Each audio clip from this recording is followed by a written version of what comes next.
Esselamu Aleyküm. Saygılı, hürmetli teleseyircilerimiz, aziz vatandaşlar. Akşam şerifleriniz hayırlı olsun. Ramazan şerif mübarek olsun bir kere gene. Horantalarımızda sevinç olsun her zaman. Vatanımızda sevinç olsun. Nasılsınız?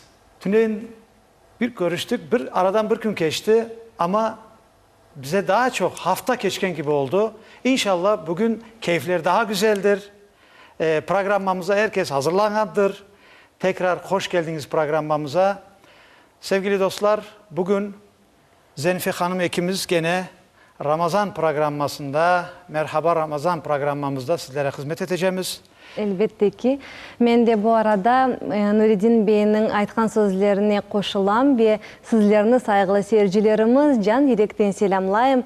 Ve bu arada ben isterim bizim hanım kızlarımızga, ev bikelerimizge seslenip, onlarga işiniz kolay olsun demege. Çünkü bilemiz ki iftar vaktinde az kaldı ve bu arada bizim kızlarımız, çeber elli kadınlarımız bilemiz ki aşlarını pişirmekte ve sofralarını donatmakta.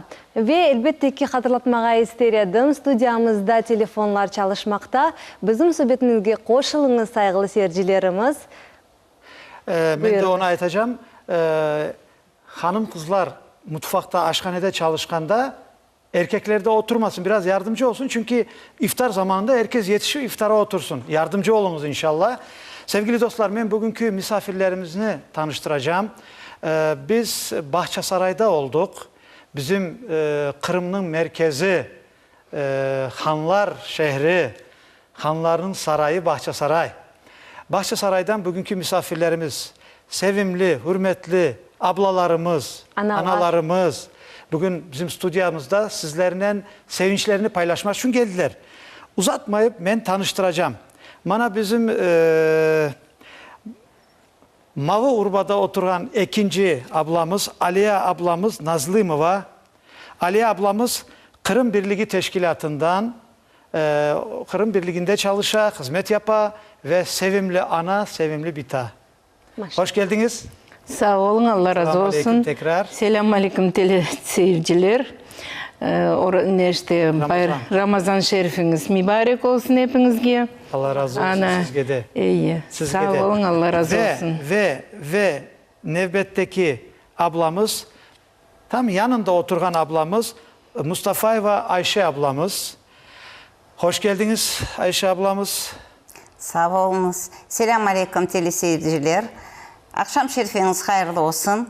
Tutkan Ramazanlarınız Allah savabına yazsın. Ramazan aylar hayırlı olsun. Olsun inşallah. Ayşe ablamız da Bahçesaray'da hem pedagog, kendisi Bala Bahçesi'nde milli bölükte çalışa, yardımcı ola. Evet, balaçıklarımızın terbiyeli. Evet. Şimdi o hakkında da laf edeceğimiz.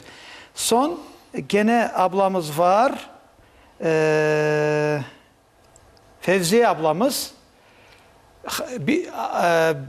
Ablamız, büyük ablamız, Şevket ve Fevziye ablamız bana başta otura, silgisi, beyaz silgine. Hoş geldiniz ablam. Sağ olun, selamun aleyküm kelgen stüdyanızga. Aleykümselam. Han orazalarımız kabul olsun. Amin. Allah yılına gününü, endiki yıllarga daha çok yıllarga yetişeyiniz. Amin. Allah sağlıklarınızın versin, ballarınızın, torunlarınızın ferasını korunuz. Hoş geldiniz. Ramazan şerif mübarek olsun. Endi bizim Zodiye ablamız var. Zodiye Alim kızı o başta otura. Zodiye ablamız da bizim işte Bahçesaray'da sevdiğimiz, saydığımız bir ablamızdır. Bahçesaray sakinidir. Hoş geldiniz. Allah razı olsun. Selamun aleyküm. Aleykümselam. Hürmetli vatandaşlarımız. Ramazan aylarınız mübarek olsun, hayırlı olsun. Tutkan orazalarınızı Allah kabul etsin. Sağ selamet olayık. Vatanımızda tinçlik, amanlık olsun. Maşallah. Çok sağ olunuz böyle sıcak dilekleriniz için. Ve ama burada pedagog sizde vardı da pedagog siz ediniz. Ben burada biraz yanlış ayttım ama Zodiye ablamız pedagog. Zodiye abla tamam. pedagog. Bu yanlışmayan bir Allah'tır. Onun için özür dilerim. Tekrar hoş geldiniz. Birinci geliniz böyle yapayık. Aziz dostlar, teleseyirciler, sizler de koşulunuz. Bizim vaktimiz de çok olmuyor. Bunda tez geçe vakt. Ramazan nasıl geldi Bahçesarayımıza, horantalarımıza Zenife Hanım, beni çok kızıktıra. Her aile bir dünyadır. Horantalarımıza nasıl geldi Ramazan ve her gününüzü şimdi nasıl başlarsınız? Kıskadan böyle bir sizden alsak. Horantanızda Ramazan nasıl geçiyor? Buyurun. Buyurunuz abla. Evet. Hollandamızda Ramazan şükür. Şimdiki vakitlerde yaxşı geçi. Tutkanlar sağlığı boğan Ramazan tutalar, konşu kolun tuta. Balalar, torunlar var ya. Torunçuklar var, no da torunum var. Küçükler tutmaz da. Ama oğlunuz, kızınız, evlatlar Evlatlar var. yanınızda mı? Kendileri tutar. Kelin tuta. Maşallah, Torunum maşallah. Allah tuta. kabul etsin. Allah Yani sevinçlerinden başlarsınız mı? Temçitten başlana zaten. Temçte şükür şimdi temçten başlayık. Her şey var. Canın ne kabul ete o var. Evet, çok Evveldekin mülkünüz aytmağa. Evvelde bek küçedi. Mına meni anam anası bitam deyik. Olarda öyle küç vakitler olgan ki Elbette. aşamağa şey olmasa da Şimdiki bolluk belki o vakitler yok o idi, vakit yok idi. Aşamağa şey küç olsa bile kene de Ramazan oraza tutaydılar. Navdayın teneke çıkın koyup, 2 tane taş koyup, akşam üstü koku çıkarayık deyip, kogetçikler kurgan sepediler de ondan koku çıkaraydılar. Maşallah, maşallah. Ondan maşallah. koku çıkarıp, son iftar etediler. Ana. Allah'a şükür. Allah'a şükür, şimdi bu günlerimizge çok şükür. Buyurunuz. Sizlerde nasıl geçiyor ailelerde? Bizler şimdi yaşayımız Allah'a şükür, en bereket, herkes sağ selamet. Ve en esas vatanımızda. Doğru aytasınız. Mana oraza başlaganda bizler endi mana özümüzün ailemizde 2 gün kalganda evlerini diştiramız. Horanda da hazırlık koyuyoruz. Torunlar hepsi kuvanıp oturalar. Torunum mana bir yıl 14 yaşına былтыр çapkalap yürüyedi. Bir yıl ayta bita men oraza tutacağım. Nu vakit koku çıkaracaksınız deyip menden soray. Bizler endi mana bile 50 yaşka Demek keldi. ballar da endi heyecanla bekliyorlar bu Ramazan ayında. Ben bilesim bayramını da öyle heyecanla bekliyorlar. Bekliyorlar. Mana oraza da tutalar. Ballarım 4 oğlum var Allah'a şükür. 7 torunum var. Yoksa bunu sorayım maşallah. Zenife Hanım. Evet. Mesela Ramazan'ı geliniz Ali abla, Ayşe abla sizler de buna şey yaparsınız. Mesela Ramazan'ı evde geçirmek, esas Ramazan'ı esas evde geçirmek var. Bir de var toplumla. Mesela sizler Ramazan ayını günlerden ibaret ya 30 gün. Ayını nasıl geçirirsiniz Ramazan ayı? Var mahalle, var dost, eş dost. Nasıl geçirirsiniz? Şükür Allah, men baylığımdan başlayayım da başta. Mümkün Evet. olsa baylığımdan Baylıktan. başlayayım. Allah herkese nasip etsin. Amin ya Rabbim. Mına 2000 senesi men akayım acıga barıp geldi. Allah kabul etsin. Acı oldu. Şimdi 9 torunum var. 4 Seytümer ağamız ya. Seytmer ağanız iyi. Ana 4 balam var. 3 oğlum, bir de kızım. Ana 9 tane torunum var. Maşallah. Birinci oğlum karbaba oldu. 2 kere. Onun için torundan torunum var. Torundan da torunu var. Şimdi onu aytacağım. Biz özümüz şükür Allah'a çoklukmuz. Evet, çok Ana iftar başında çokluk olup oturamız. Evet. Hem de dostlarımız da bek çok. Iftarlarga baramız, ularını da çağıramız. Şükür Allah. Çok iftarlarga barıp... İşte aile balaban olsa göre sizin nasıl yaxşı Şükür Allah, bek yaxşı Bütün olan. aile bir sofra başında Evet. Gene nasıl toplansa. Ramazan'da Ramazan geçirsek aylarını biz endi çalışkan yerde de balaçıklarga urf adetlerini öğretip, onlar bilir, bilkliler. Biz ularga da yemek alıp geldik evden olsa da. Katlamaçıklar kavurup getirdik. Ballarımız dualarda okudular. Ana bileler Ramazan ayları naz ola, bol bereket ola. Evet, herkesin evinde temçike de turamız, iftarlar da yapamız. Son bizim teklif eteler camilerge de baramız. Adamlardan koruşup çok, laf etip çok. hem de teşkilatta da.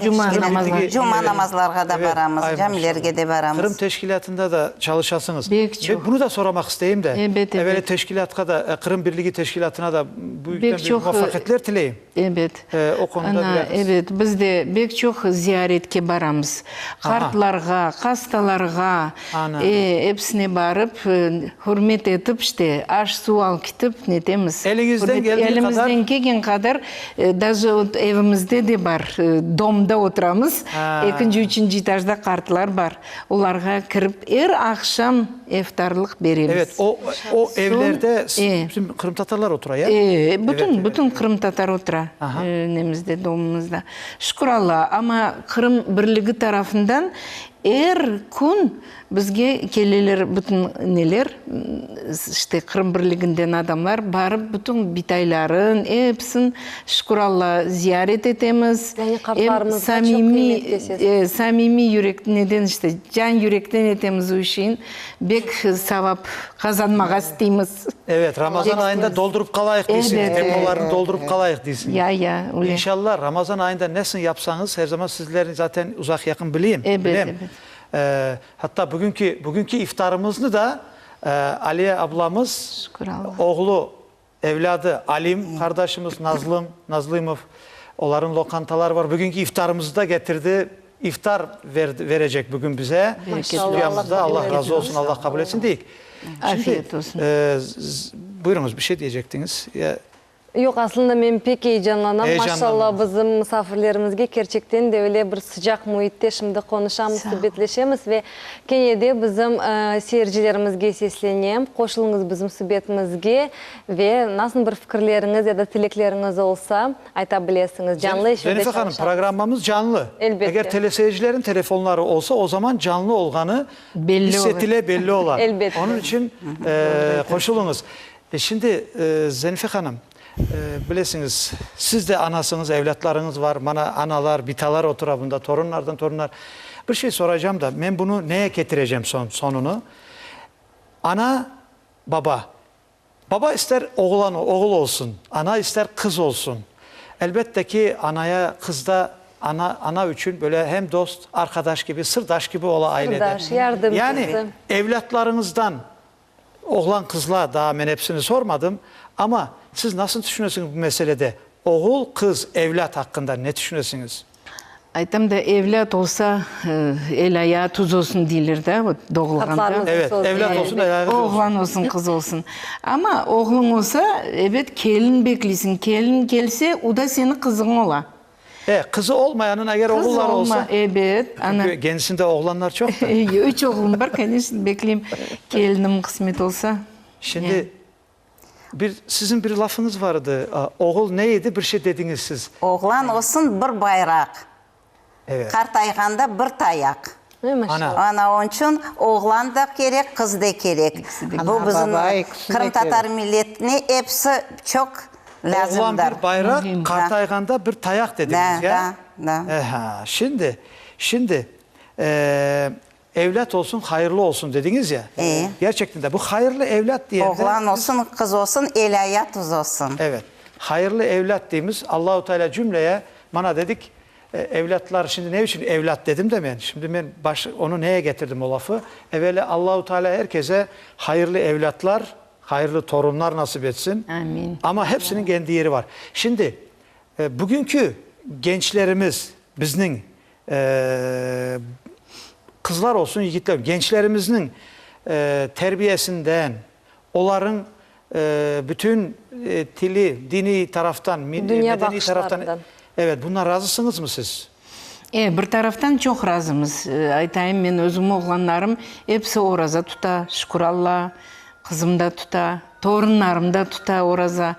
Ama çok sıbalların göreyim, dualarga kelgende bir kulvalla okuma bilmeyler. Ana çok netemiz. Ne üçündür ana baba ona ahamiyet vermeyler. Fikir vermeyler ona ya. Fikir de vermeyler, evet. Vermeyler. Siz ne dersiniz bu meselede? Şimdiki gençlerimizin terbiyesi ve orazaya yaklaşışı. Yakınlaşa mına konsu kolunda özümüzde yaş yigitler, yaş kızlar olsun, kelinler olsun eğer emzikli ballar bolmasa bek emniyet berip oraza tutalar yaş partiye bek çok. Çok tutalar Çok ya. tutalar. Umumi bizim Baksaray şehrinde yaşlar, genceler, mektep balları hepsi oraza tutkandayn olalar. Bizim 5. mektebimiz var. Anda telebeler orazanı tutup alıp baralar. Onu Bütün sıfatları da kelişi, Sıfatları da gelişiyor mu? sıfatları da kelişi. Yani Ramazan Çok terbiyeli vaktinde bir şeyler belli balaçılarımız olur. var. Aha. Ne Buyurun. soradınız? Değil mi? Ramazan vaktinde onlarını mesela değişileler mi? Gençler, evet, onların Hurmet terbiyesi. eteler orazaga, nege, şu oraza tutulganга, kartlarga hurmet eteler. Bolmayacak şeyler aytmaylar, etmeyler. Vaktinden üye kelip keteler, bek hurmet eteler orazaga. Allah'a şükür. Dülber sözler aytalar. Vaktinde evlerinde gelip konalar. O da bir terbiye. Şimdi siz hem de Balabahçe'de çalışasınız. Bir de pedagog ablamız da bunda. Bana ben ne diyeceğim? Balalarımızın, gençlerimizin gerçekten de bütün mübarek günlerimiz, aylarımız olsun, örf adetimiz, tilimiz. Bunun daha da buna yaklaşması için bu taraftan inkişafına siz nasıl belirlersiniz? Neler gerek? Neler sizlere de terbiye için, yardım için neler gerek mesela vatanımızda? Milli gruplar açılsın, bahçeler yasalsın, mektepler açılsın çok çarak. Her bir şehrimizde, her bir Kırım köşesinde olsun. Siz nasıl belirlersiniz? Televizyonumuz buna yardım ete mi? Böyle şey. Evet, gazet, jurnallar, buna Armançık var, Yanı Dünya Merhaba, var, gazete gazetalarımız var, çok Bana meraklı. toplamayıp televizyon, radyo, millet telekanalı işte. Telekanallarımız var, radyo. Lale kanal var. Evet. Bunlar çalışıp duralar. İşte bunlar ne yapa sizlerin evde de size yardımcı olan yani Çok terbiyelerinde. yardımcı. Yardımcı bolay. Aması var. Neymiş amması buyurunuz. Aytayım Nurettin Efendi. Buyurunuz. sizge. Yo, Bakın, aytınız. Bahçesaray'ın içinde Biz bir ailemiz. millet telekanalımız göstermiyor. zayıf Göstermiyor. yarakı. Yoktur canım, yoktur. O kadar stiler. Herkes bakmaz diye. Kompüterde bakalar nevinkü, bir günkü, 10 günkü olgan. O heyecan olmaydısınız. İyi ama buna bugünkü heyecan primo efir yok. Ay yazıklar Yok. olsun. Onun için Başsaray'da yoktur. Neden yani. yapmaysınız? yoktur. Başsarayda Onun yaşamında nasıl yapmaysınız? Başsarayda Atayında bile Ukrayince paşti göstereler. biz şimdi doğru ama mesele yaşaganımız yerdeki telekanalın halka hizmet etmesi Maşallah, ve anında maşallah. canlı yayınlarda birbirimizden böyle Evet. gönüllerde köprü kurmak Evet. bu çok muhimdir gerçekten Evet, de. çok muhim. İnşallah başlıklarımız, Ya. ilgili insanlar bunu yavaş yavaş yardım olsun, yardım yaparlar olsun da inşallah. Elbette yapmak seslengen gerek. son buna Güzel sizge yardım etmek gerek. Evet, Millet sana telekanalda- eşdeler İnşallah. Bunday Hanım aytты, milli mektepler açmak gerek, балар бақшасы açmak gerek dedi. Tögerekleri. Dedi. No, men bilesem dan ana babalar da çalışmak gerekler. Elbette, en esas. Ana babalar pek çalışmak gerekler. Mına Armançık ile bir yaxşı jurnal. Xurantadan beraber. Çoğusu Xurantadan beraber o jurnalını alsalar, beraber oturup o torunlarından, ballarından O masallarını okusalar, o şiirlerini öğrenseler beraberlikte ne güzel olur. Anda her şey yaz, lügattan da var. Mına barasına bile kemerde bir yerlerge yaş 25 yaşına, 20 yaşına analar yaş balağa Сыночек, ты что делаешь, дилер? Но sen ayt ana tilinde. Men dedim bir apayga ayttım. Niçin ana tiline laf etmiyorsun? Dese, men bilmeyeyim dey. 25 yaşına apay. Onun için bana televizyon yardım yapsa... Elbette ana tili, bu gerçekten de ana tili ne için aytalar? Çünkü ananın sütünden teçe ve ana daima balasının bunu ona öğreti, ona aşılay, urf adetlerimizni, tilimizni, dinimizni öğreti. Onun için ben bilesem bu ana babalarga da bağlı gerçekten de. Bana elbette ki biz ana babalara hepsine seslenemiz. Hepsi buna çok ciddi bakması gerek. Çünkü ne eksen onu biçersin diyorlar ya. Onun için sizler de Allah razı olsun bütün analarımız tırışması gerek. Tırışalar da tüneyin de bizim programımızda bunda güzel birbirine sizden iyi olmasın, sizden yaş olmasın. Maşallah, Böyle Allah çıkar. gördünüz nasıl güzel. Peki. Onlar hem analar hem hocalar. İşte bunu gibi bütün tillerge, bütün milletlerge bizim saygımız var. Sonsuz. Çünkü hepsini Allah yarattı. Bütün tiller, medeniyetler bu büyük bir bahçe gibidir. Elbette. Bana bizim Ramazanımız şimdi bakınız. Ramazan ayı bereket ayı, güzellik ayı, oraza. Çok başka milletler diyor ki oraza tutasınız. Veriniz. Hatta ben ona rast geldim. Ben yardım eteyim diyor. Sen oraza tutasın. Burada belki ben yardım eteyim diyor. Bakınız. Başka milletten özü. Evet. Slavyan olsun, başkası olsun. Saygı göstereler. Gösterirler, Böyle birbirimizle doğru. saygılı olsak o zaman inkişaf güzel olur ve barış, tinçlik olur. Bir şey soracağım mümkün olsa. Mabetlik olur. Bana Mabetlik olur. günümüzde şimdi bunu Oraza'nın neticesine getireceğim. Çeşit insanlar göremiz, içinde de yaşayımız. Ve çeşit meslekler var. Birisi profesör, birisi kosmonot, birisi uçucu. Yani birisi çoban, birisi de hoca, inşaatçı. Samimi olmak ve neticeye erişmek, büyük neticeye erişmek. Esas nasıl insanlar her vakit muvaffakiyetli ola, yaxşı neticelerge erişeler.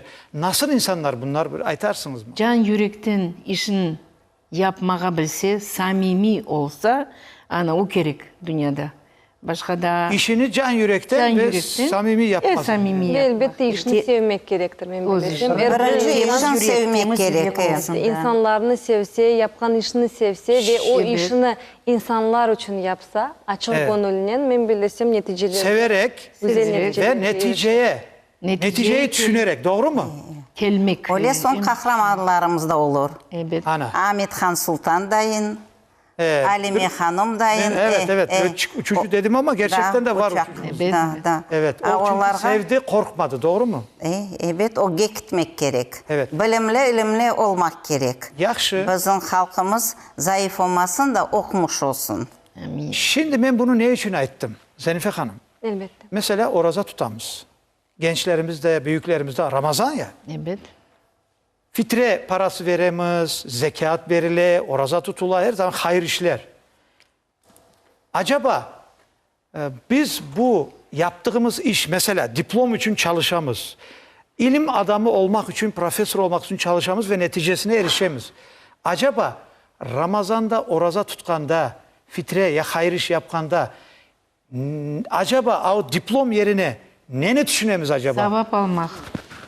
Savap. Allah rızası mı? Savap mı? Allah rızası. Ana. Allah rızası. Savap. Savap. Savap için. Ne diyorsunuz bu meselede? Oraza tutmakın bize savabı dedik ya. İşte Savabı büyük savabı var. Oraza tutup gecesi uykudan kalamız mesela. yuxudan kalasın, kunduz açtan kalasın. Ana. O büyük balaban savab.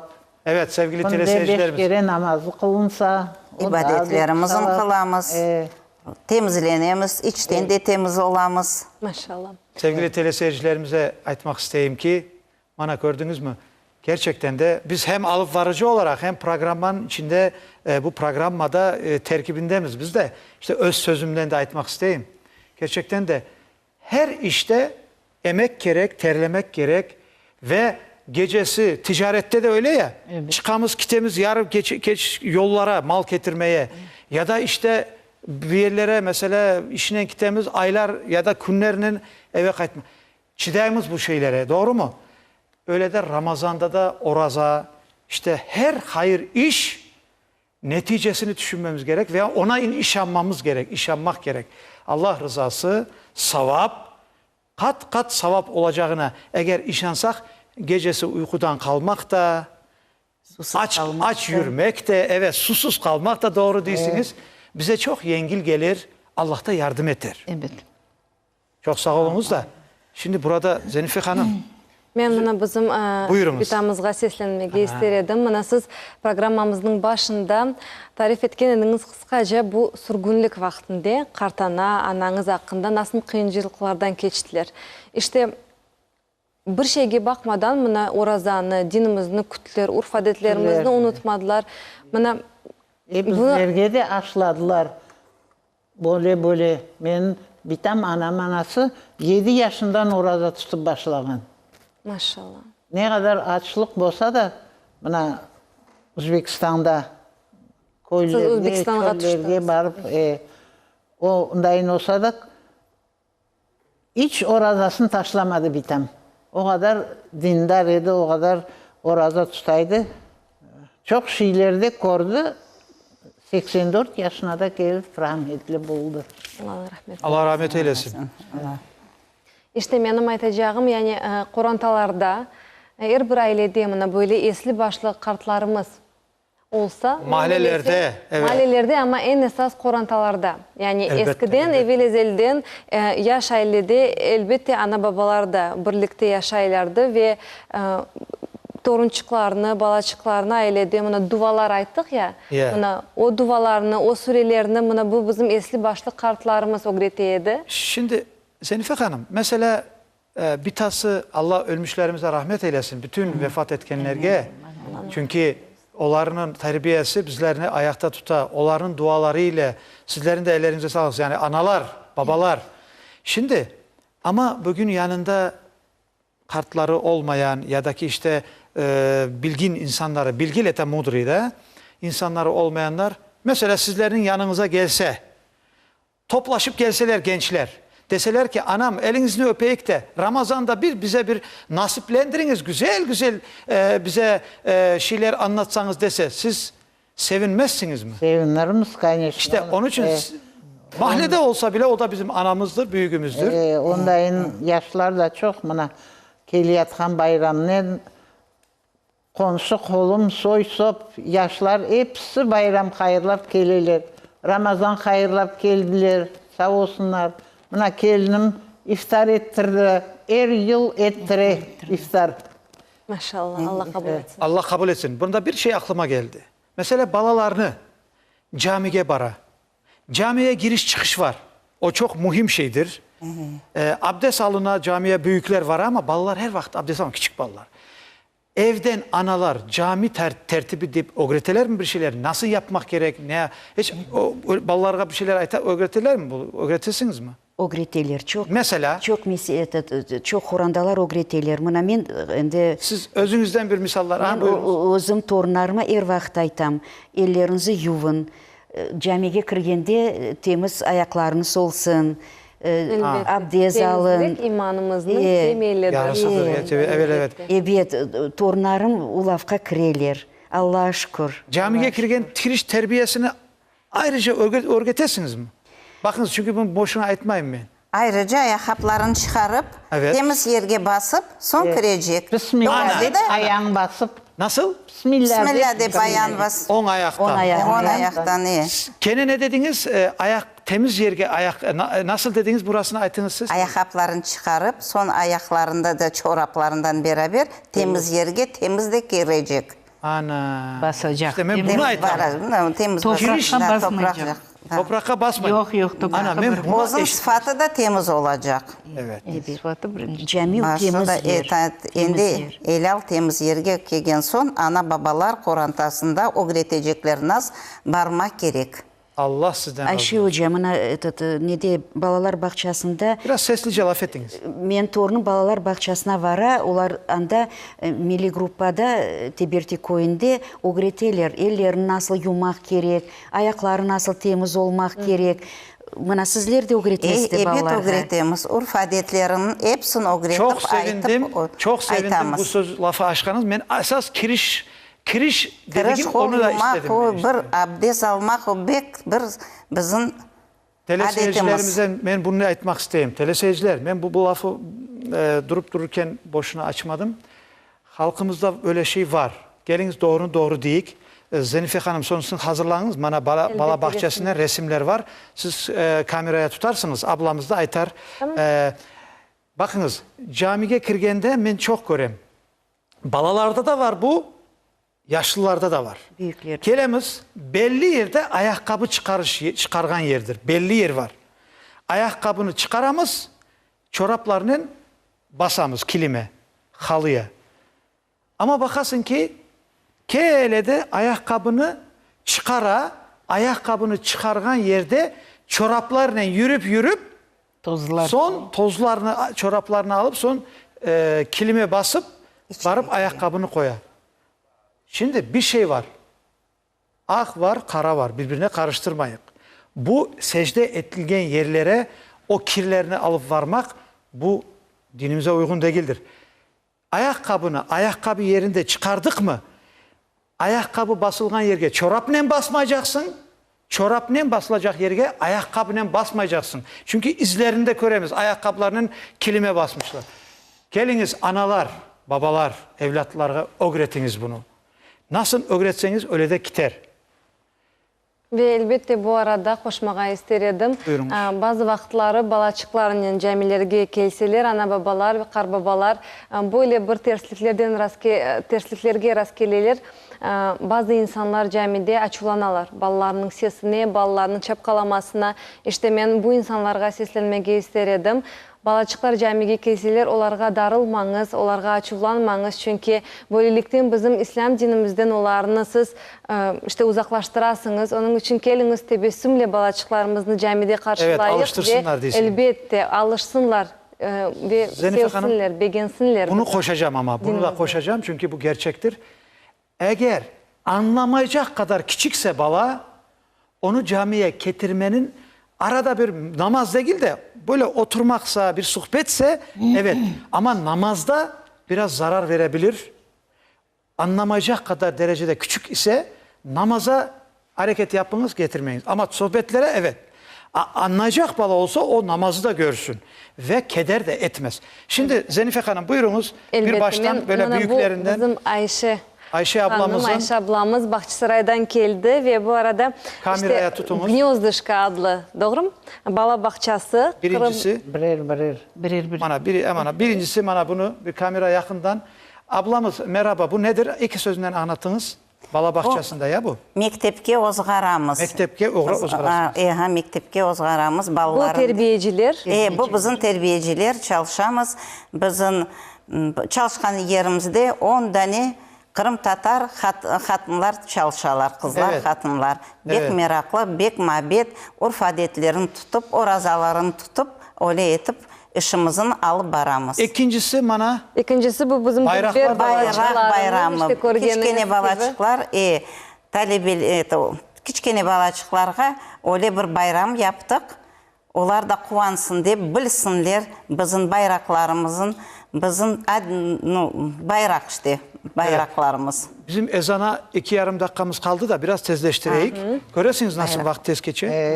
İşte nasıl Balabakça'da bayramlar geçiyor. Bu resimlerden biz İftar. görmek. Evet biraz Görmeye yıltıray da gelmedik yıltıray bu. tamam. Bile tutunuz. Mana balaçıklarımız milli Bu iftar gruplar. ya. Bu iftar. Elbette iftar. Kırım Tatar balaçıklar sofrada iftar. İftarını canlandırdılar ve gösterdiler nasıl Bunu da olmak tez gerek. göstereyik. Ve bu da milli Bu da grupamızda. arfe konu koku çıkarmak için ballarga koku çıkarıp öğretemiz. Arife konu. Adetlerini öğretesiniz. Maşallah. Oradan bir gün evvel Arife konu onu işte öğretemiz. Milli grupamızda onu Keliniz böyle yapayım. geçiremiz. Keliniz böyle yapayım. Vaktimiz az kaldı. Evet ya. Afsus ki ve sağlıklaşmağa indi İftardan vaktimiz son gelir. sevgili dostlar, iftardan son biz hocamızla olacakmız. Ama sizlerle biz sağlıklaşacağımız. İftarını beraber yapacağımız ama iftardan sonra daha göreceğiz. Keliniz iki ağız böyle tilekleriniz, seyircilere ne demek istersiniz halkımıza? İki ağız alayık. Kısa. Milletimizde birlik olsun. Ramazan keleyatkan Ramazan bayramları hayırlı olsun. Allah razı olsun. Er yılı bizim yaşlılar oraza tutsunlar. Allah razı olsun. Sağ olunuz. Buyurunuz Ayşe abla. Gelecek Ramazan aylarımız hayırlı olsun bütün Müslümanlarga.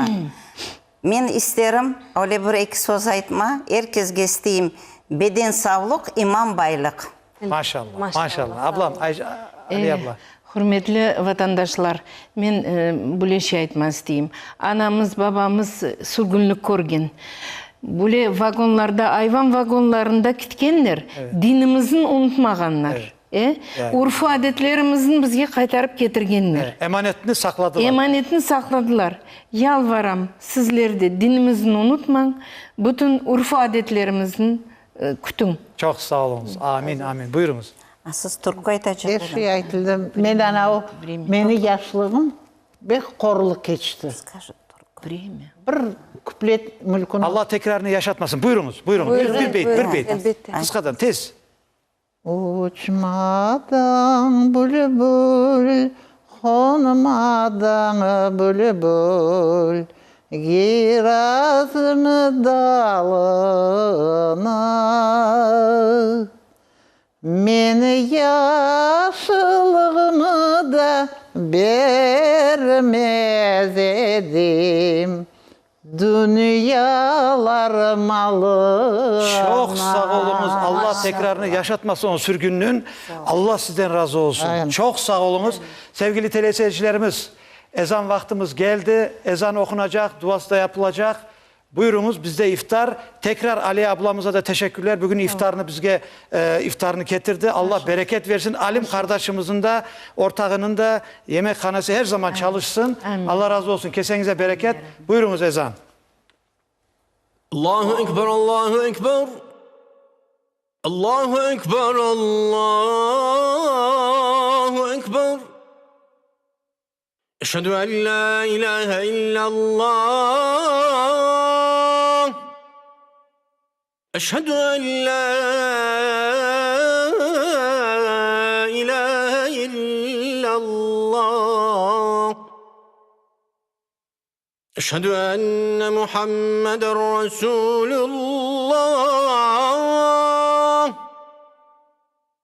Eşhedü enne Muhammeden Resulullah. Hayya ale's-salâh.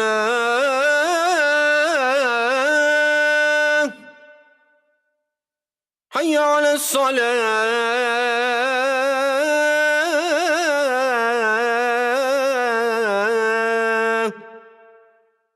Hayya alel-felâh.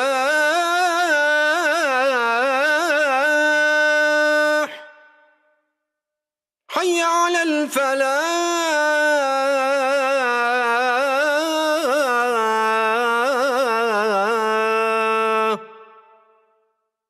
الله أكبر الله أكبر لا إله إلا الله.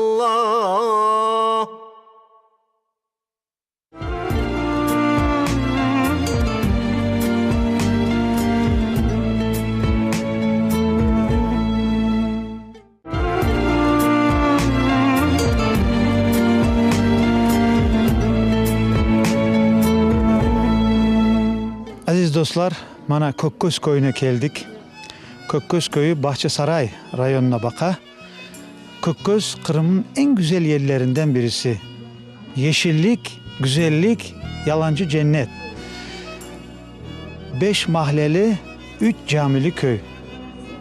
Ve ben de ilk gelende Kırım'da Kökköz'de yaşadım. Çok seven bu köyünü, halkını da, köyünü de. İşte bizim Kırım'ımızın bir zenginliği bu. Kökköz köyünde bir ailede, bir horantada bugün hem dua var hem iftar. Geliniz beraberlikte bugün bu duada iştirak edeyik, iftarında geçireyik. Selam aleyküm, selam aleyküm. Ablamit kardeşim nasılsın? Ramazan şerif mübarek olsun.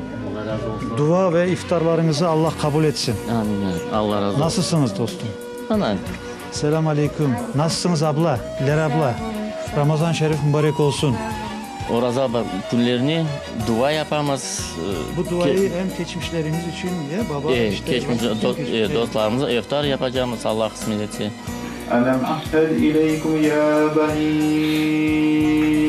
آدم أن لا تعبدوا الشيطان إنه لكم عدو مبين وأن اعبدون هذا صراط مستقيم ولقد أضل منكم جبلا كثيرا فمن عنكم نفسه في الخلق أفلا يعقلون وما علمناه الشعر وما ينبغي له إن هو إلا ذكر وقرآن مبين لينذر من كان حيا ويحق القول على الكافرين. Yakında benim babam dünyayı değiştirdi. Endi ulen geldi gün, oraza günleri de geldi. Ramazan günler oldu. Allah kabul etsin herkese. Tutkan adamlara Allah kabul etsin. Amin, amin. Onların için, ölgenlerin için biz dua ederiz. Hoş gördük. Vay maşallah baksa bu da bir sürpriz oldu. Merhaba dedi. Siz Dinara Hanım'ın yakın arkadaşı. Çok yakınız. Evet ama bakalım Siz Ramazan hem de iftar, dua, siz arkadaşınızın yanındasınız. Yardım olması lazım arkadaşlara. Bana baksa sen maşallah. Herkese böyle arkadaş, dost nasip olsun. Yani Allah sizin dostluğunuzu ayırmasın. Siz nasılsınız? Hem de Süheyt Hanım Rusça başlayacak edim. Bir iki soracak ama güzel Tatarca, Türkçe de böyleyken. Türkçe. Siz nasılsınız? Aileniz, kendiniz, özünüz? Çok sağ ol. Allah yardımcı olsun hepimiz. Size de. Siz nerede yaşaysınız? Yevpatoriya'da yaşıyorum. Yevpatoriya'da. Buralı değilim. Anladım. Belarusluyum biraz. Belarusya'dan geldim. Belarusya'dan geldiniz.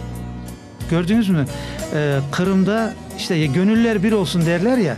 Belarusya'dan Kökgözlü Dinara Hanım'ın arkadaşı Belarusyalı Sveta gelip bugün hem de duada hem de arkadaşının yanında.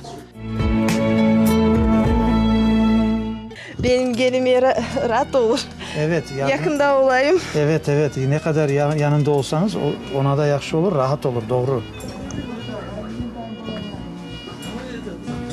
Hoş geldiniz canım. Ocak başına da geldik.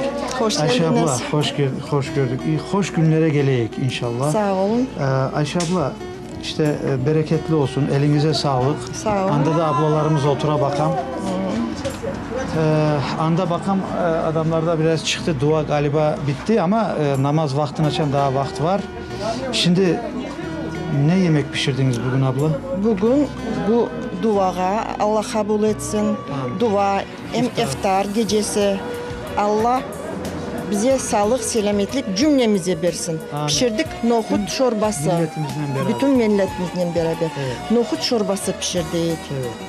Yana alayım da. Evet. Bana göstereyim sizge. Bana böyle Nohut çorbası. nohut evet, en çorbası güzel pişti. çorbaların- İkinciye pişirdik mantı. Mantı da pişirdiniz. Mantı da pişirdik. Birinci bu, ikinci evet. İkinci mantı. Allah bereket versin. Sağ olun cümlenin beraber. Yaşayanlara Bismillahirrahmanirrahim. Ramazan ayı devam etti. Ramazan ayı biz bilemiz ki 11 ayın sultanıdır. Bu mukaddes bir aydır. Biz için büyük bir aydır. Biz bunu orazalarla, dualarla, ibadetlerle geçiremiz inşallah.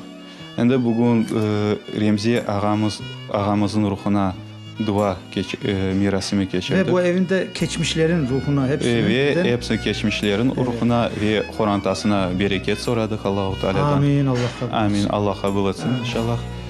Ve şimdi endi akşam namazına camiye buyuracağımız İnşallah. inşallah ve namazdan son İftar olacak. iftarda buyuracağımız iftarga inşallah.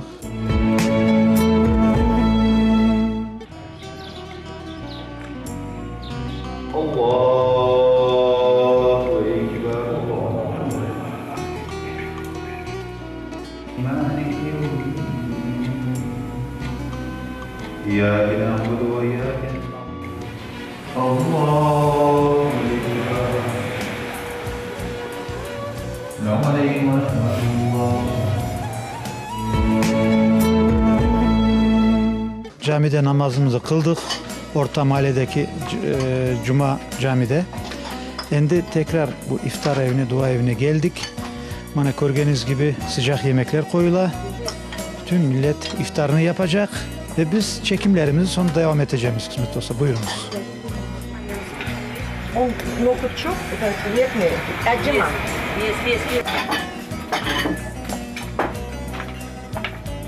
Tekrar herkesin, teleseyircilerimizin de beraber herkesin Allah orazalarını kabul eylesin. Bütün dualarını, bütün ibadetlerini kabul eylesin. Hayatını hayırlı eylesin. Hocam ben duaya geçip gittim ya. Şimdi ev sahibine de diyeyim, Allah kabul etsin. Biz eksilttik, Allah inşallah çoklatsın. Bereketini versin sofralara, canınızı sağ eylesin. Elhamdülillah Ramazan ayı gelip çıktı. Teravih namazlarımızı geçiremiz. Sohbetler ola, dersler geçe. Her günü boş oturmayız elhamdülillah. Çok şükür. Hocam yoksa bakınız her gün teravih namazları ola. Cemaat var ya. Cemaat gelir. Elhamdülillah. Çok şükür. Gençler nasıl namaza gelişi, teravihlere ya işte cuma namazlarına işte nasıl gençler? Gençler cuma namazına yarısı gençler olar işte. Öyle mi? Öyle yani. Orada tutanlar çok mu gençlerimizden? Orada tutanlar elhamdülillah çok. Çok. Sevinip yaşayak vatanımızda. Halkımız birlik olsun. Toplansınlar da birlik olsun. Ne desin de mabetlik olsun. Özümüzde kalmayık da. Balalarımızı öğreteyik öyle mi? Allah hayırlı kısmetler versin cemaatimize. Bu Ramazan günlerini dua okusunlar. Oraza tutsunlar. Oraza tutsunlar. Oraza tutsunlar. Dua okusunlar. Yakşılık ayı. İyi. Ziya dayımızı ben 20 yıl evvel nasıl görmüşsem bir 18 yıl evvel aynı öyle gene maşallah 41 kere maşallah derler ya. Ramazan şerif mübarek olsun Ziya Amin, dayım. amin. Ziya dayım çok tatlı sözleriniz vardır. Can gönülden aytacaklarınız vardır. Ramazan hakkında hayatımız, bütün 7'den 77'ye Kırım halkımıza ne demek istersiniz?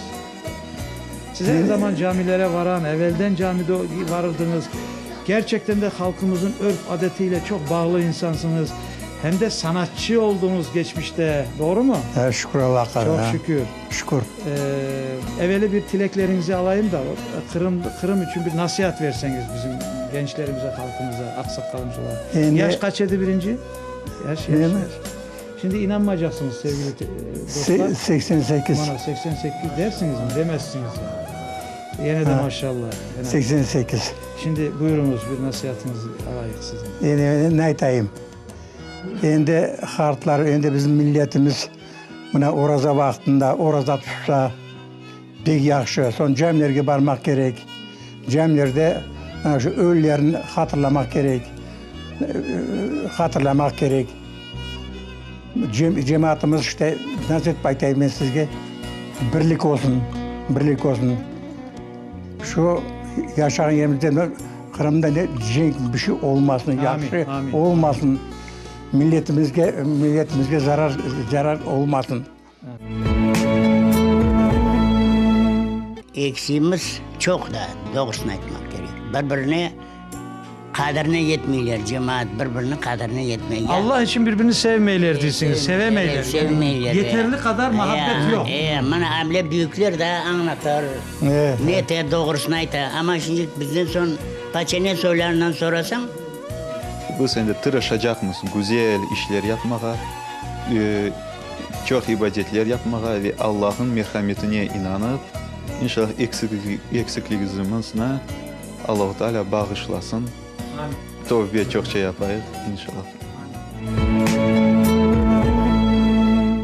Bizler evet bu kadar sevip sayıp özümüzün, dinimizin, urf, adetlerimizin ve bu biz bütün tutsak son evet razı oladır ben diyeyim inşallah Allah razı oladır bu bizim yapkan ibadetlerimizge hem Allah kabul etsin bizim isteğimiz şu dua etimiz dua ne o sorayımız dileyimiz verdiğimiz ya Rabbim Allah'ım bizlerge boş kaldırma bizler bana bunda onun için inşallah şükür Allah'a bana ben özüm pek büyük bir aileden ben.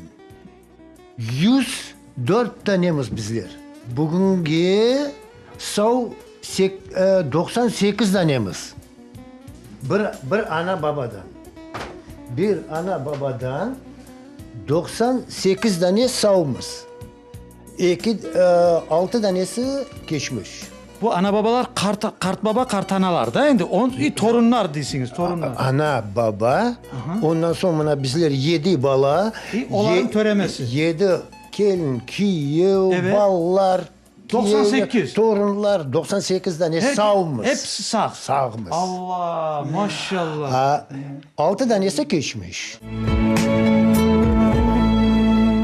Peygamberimiz sallallahu aleyhi ve sellem aytdı. Yazıklar olsun o adam hakim Ramazan ayını geçirdi ama Allah'ın razılığını kazanıp olmadı. Ana. Ve yazıklar olsun o adamға kim ana babası sağ edi ve onların razılığını kazanıp olmadı.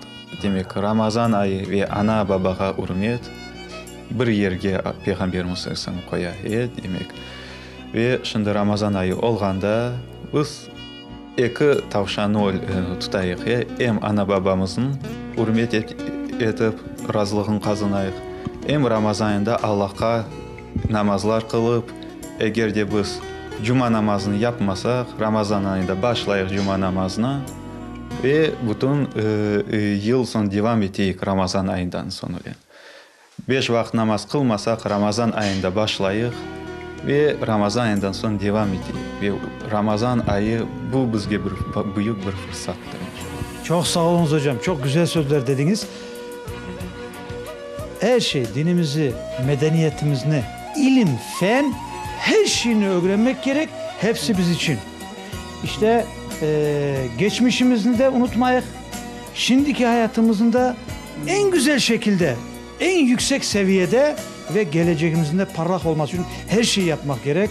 Gerekse aya çıkmak gerek, gerekse yerin tümüne girip oradaki zenginlikleri Allah'ın yani ilim ve fende de en güçlü olmak gerek. Bu böyle olur. Çok sağ olun sizler. Allah razı olsun.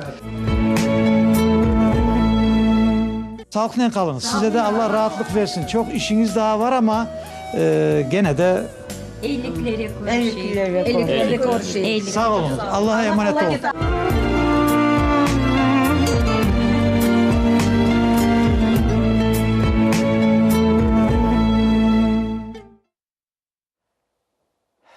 İşte saygılı seyircilerimiz, biz de iftarımızı yaptık. Allah'a çok şükürler olsun. Ve güzel bir seyahatta bulunduk. O arada Kokkoz Koyun'da ve Kokkoz cemaatine de büyükten büyük selamlarımız olsun. Kendim. Amin, amin. Sevgili teleseyircilerimiz, evveli buna etmek isteyeyim. Biz Kokkoz Koyun'da iftarımızı şimdi yaptık. Herkese afiyet olsun onu da diyeceğim. Laf çok.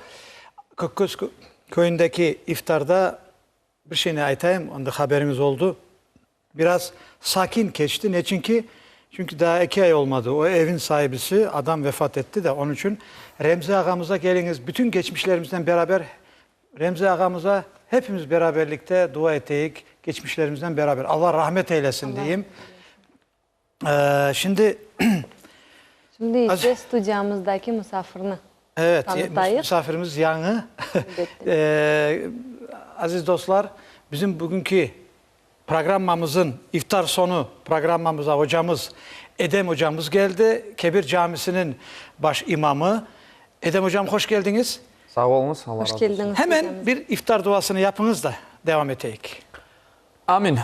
Bismillahirrahmanirrahim. Allahümme leke sumna ve bike amennâ ve aleyke tevekkelnâ ve ala rızkike iftarna ve li savmi gâdin min şehri Ramazan neveyna faghfir lana ma qaddamna ve ma akharna. Subhan rabbike rabbil izzeti amma yasifun ve selamun alel murselin velhamdülillahi rabbil alemin. El Fatiha. Amin. Bismillahirrahmanirrahim. Elhamdülillahi alemin. Errahmanirrahim. Maliki yevmiddin. İyyâke na'budu ve iyyâke nesta'in. اهدنا الصراط المستقيم صراط الذين أنعمت عليهم غير المغضوب عليهم ولا الضالين آمين برحمتك يا أرحم الراحمين. Allah kabul etsin. Amin inşallah. Amin. Bütün orazaları. Allah razı olsun. Yemekler lezzetliydi ya iftarda onu da aytayım. Pek lezzetli. Aliye Hanımımıza çok teşekkürlerimizi kendim bildiriyoruz. Çok teşekkürler. Alim kardeşimize, onun ortağı, ona, Ali ablamıza, bütün ablalarımıza. Hocam bunu da aytacağım. Bu şimdiki iftar yaptık ya. O ablamızın hayırlı işi var yazın sonunda. Toy bunda olacak. Şimdi bana söz verirsiniz mi canlı yayında? Onların nikahını siz kıyarsınız inşallah. Allah kısmet etse, Allah ömür verse, sağ olsak, evet. İnşallah, evet. İnşallah. Hayırlısı olsun inşallah. Ve bu arada ben bilesem nikahtan ve toylardan bağlı bizim subiyetimiz olacak. İşte onu boşuna aytmadık işte. Elbette ve hocam, buyurun. Bana şimdi elbette ki Zenife Hanım gibi bir hanım, kızlarımız evlenecek olsa elbette ki o diyecek o kızlar ki öyle terbiyede olsa öyle milli olsun toyumuz, mübarek günlerde olsun diyecek. İşte bütün annemize göre, dinimize göre olmasını isteyecek. Ama herkes öyle değil. Onun için demek istediğim ne? Bana toylarımız ola, Allah hayırlısıyla herkesi yetiştirsin. Evlatlarının, torunlarının toylarına. Ramazan vaktinde toy yapmamaya çalışalar. Hatta biraz evvel, onu da ayıtacağımız, iftarda ablamızın biri ne dedi? Şimdiki misafirlerimiz oldu da, onların içindeki ablamızın biri ne dedi? Onun sözünü de ayıtacağım. Birinci, buna ayıtınız da, Ramazan vakti toy yapmamaya çalışalar. Ramazan vakti ne için toy yapmamaya çalışalar kimerde? Bunların sebepleri nedir? Ramazan'da toy yapmak ya da sıradan günlerde toy yapmanın bir farkı. Ve aslında mülkün mü bu mübarek Ramazan ayında öyle toylarını, öyle bayramlarını geçirmege? Elbette daha evvelsi aytılğanı gibi farklı misafirler tarafından ve hocalarımız tarafından aytılğan bir şey var. Ramazan bereket ayıdır. Adı üstünde berekettir. Bizler hayırlı bir iş yapamız, yanı bir yuva kurduramız öz evlatlarımızga. Onun bereketli olması için bu mübarek bereketli ayda yapılmasında hiçbir problemi yoktur. Çünkü bizler Müslümanımız, bizim aramnen, rakının, şarapnen işimiz yok. Aslında bunun bir sebebi de şu olsa gerek. Yani Ramazan ayında yapmayık toyunu çünkü gelgen insanlarga rakı içirmek ayıptır. Olmaz. Ramazan'ın öbür taraftan insanlar oraza tutalar. Bizler de şimdi bu sofralarını içkinin donatsak herhalde ayıp olacak deyip ayıplarlar bizge laf diyer deyip yapılmay deyip düşüneyim. Ama yani içinde gene de Ramazan'a saygıdan evet. Onu da vermese yani onu da aytacağım şimdi ablamızın sözünü de. Evet. Buyurun. Yani Ramazan'a saygı. Rakı koymayın yani saygıda. Saygı, evet. Rakını koymamak Ramazan'a saygı deyip sayılabilir. Evet. Ama aslında Ramazan ayında tutulması gerek olan orazalar tutulması gerek. Evet. Yani ona daha çok saygı olgan olur. Yani Ramazan ayında işte zekat ve fıtır sadakaların verilmesi gerektir. Yani şimdi şuna kaytayık. Ramazan ayında bir toyunun yapılmaması büyük bir bereketten yani uzak kalması demek. Eksik olur. Evet. Kaybettik de. Evet. Şimdi bizler bu bereketli ayda insanların çağıramız nasıl da olsa. Bu iftar manasında olsa biz ne kadar mesela 200-250 kişilik mesela toylar yapıla. Bağışlarsınız hocamız. Evet. Bu arada stüdyamızda da telefon bağımız var. Buyurun. Dinley misiniz? Alo. Alo. Buyurunuz. Alo, dinley misiniz? Selamun aleyküm. Akşam şerifiniz hayırlı olsun. Sağ olunuz cümlemizge. Mübarek olsun. Allah razı Sağ olsun. olunuz. Tanıtınız özünüzü. Adınız? Ben Hüseyin. Keriş taraftan. Maşallah Hüseyin Keriş Bey. taraftan maşallah. Uzaklardan Bütün Keriş bizi- taraflara, horantalara selamlarımız olsun. Allah razı olsun. Biz taraflarda bir kimseler orada tutkanlar çok. Maşallah Allah kabul etsin. Çorba pişirgen vaktinde ya da pazarda olsun başka olsun bilmeyip ağzına su içip yutsa ne de ola o? Anlaşıldı. Çok sağ olunuz Hüseyin Bey sualiniz için. Hocamız stüdyada. Özür Şimdi dilerim. sizin- Ağamıza teşekkürler telefon ettiği için ve bütün orazalarınızı Allah kabul eylesin. Ve o taraflarda da eğer davet etseniz bir iftarlara gelip çekim yaparız. Biz hiç kimseyi unutmayık. Sağ olun telefon ettiğiniz için. Buyurunuz hocam. Cevap. Şimdi elbette ki insan alışkan bir şey var, aşap içmektir. Devamlı aşap içe. İstegeni vakit aşağı, istegeni vakit içe. Şimdi oraza ayı gelgende bu bütün düzen bozula.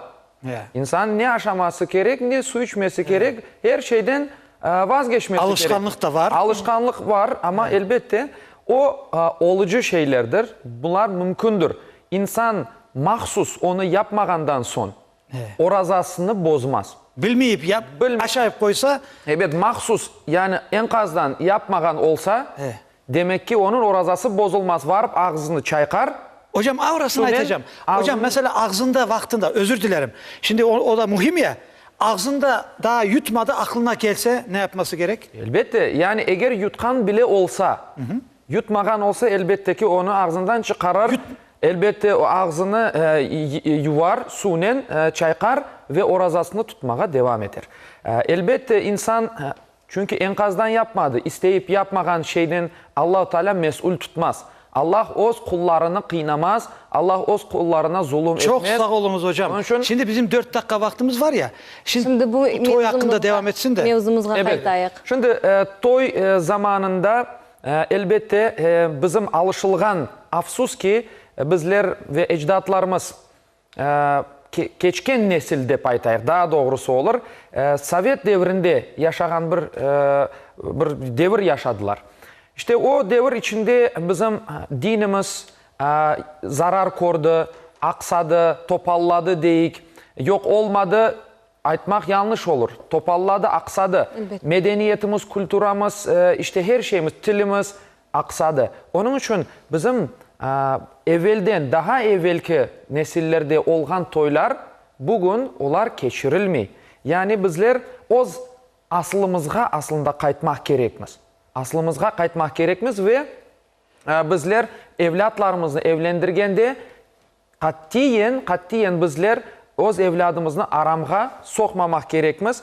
Bunun sebebi, büyük bir sebebi aslında Ramazan ayında toylarının yapılmamasının sebebi işte rakının koyulmaması. Yani rakını koysan ayıp olur. Millet gelmez, millet seni ayıplar, sen ne için rakı koymadın diye. Ya da kızgandın, başka bir şeyler uydurur ama sana laf diyer deyip insanlar tek Ramazan ayında değil, aslında başka aylarda da raksız yapsan bu ayıp sayıla. Acayip bir Şimdi, şey ya. Hocam bak lafınızın kuvveti. Evet. Şimdi ablamız orada oturganda ablamız var ya misafirlerimle bir dedi ki ben toy yaptım. Ramazan vakti yaptım ama rakı koymadım bir şey koymadım. Bu sonra beni kabahatladılar dedi. Yani degen nekenler ki ya sen ne kıskandın mı? Onun için sevgili dostlar kabahatlı ola kabahatlamanız doğru insanı. Yani kabahatlı olduğunuzun farkında olunuz. Çünkü öyle kabahatlamak olmaz. Elbette, ben de koşmağa isterim. Saygılı seyircilerimiz, bu arada hocamız aytkanı gibi tek Ramazan ayına kıymet kesmek değil de bütün aylarda ve özümüzün hayatımızga, yaşayışımızga da kıymet kesip keliniz toylarımızı, bayramlarımızı Ramazana saygımız olsun. Yapayıq, elbette ve hocam, bütün hayatımızga saygımız olsun. Teleseyircilerin gene suali var, onu da aytayım. Dedi ki biz çalışamız, evimizde iftar yapmakka imkanımız yok. Bana köyümüzde 2-3 tane adam koşulup iftar yapmak isterler meydanda. Öyle bir müsait yer varken ben para verip orada iftar yaptırsam evimde yapkan gibi olurum mu diye, geçer mi diye bir teleseyirci soradı. Bugün soradı. Elbette ki olur. Mühim olgan savabını kazanmak. Evde mi kazanacaksın o savabını? Evet, fark etmiyor. Yoksa dışarıda mı kazanacaksın? Sevap kazanmaktır. Allah o günde bizler sevap kazanmak gerekmiz. İşte onun için iftar vermeyi isteyen insana bizler deyimiz ki kayda olsa olsun o sevapını kazanmaya aşıkınız. Vakit geldi. Ek yağız söz seyircilerimize. Bizim seyircilerimizge aytmak istegenim şu. Bizge farz olgan orazanı bizler tutayıq. Allah'ın razılığını kazanmağa tırışayıq ve evlatlarımızı bu mübarek aylarda evlendirmekten çekinmeyik. Toylarımızı eteyik ve oz ana topraklarımızda sevinip, kuvanıp, dinimizni yaşayıp Allah'ın razılığını kazanmağa tırışayıq inşallah. Amin hocam, amin, amin. Allah razı olsun. Buyurunuz. Gerçekten de böyle güzel sözleriniz için, tavsiyeleriniz için çok sağ olunuz. Allah sizden razı olsun.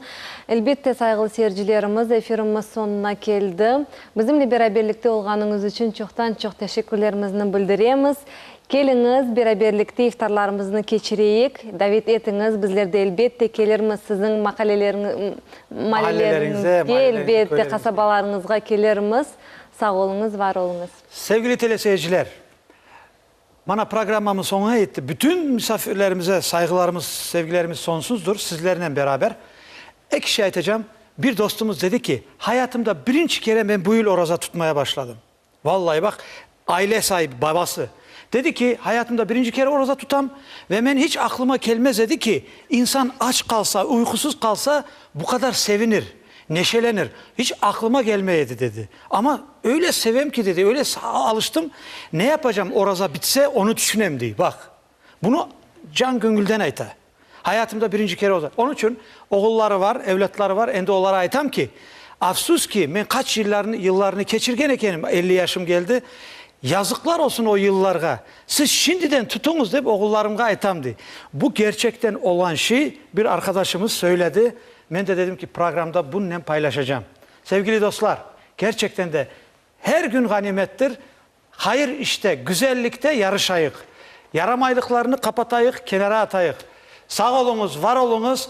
Gelecek haftamızda gene meslektaşlarımız çalışacak. Biz gelecek hafta cumartesi, pazar görüşmek üzere. Allah'a emanet olunuz, sağ olunuz, var olunuz diyeyim. Sağlıkla kalınız. Görüşmek üzere.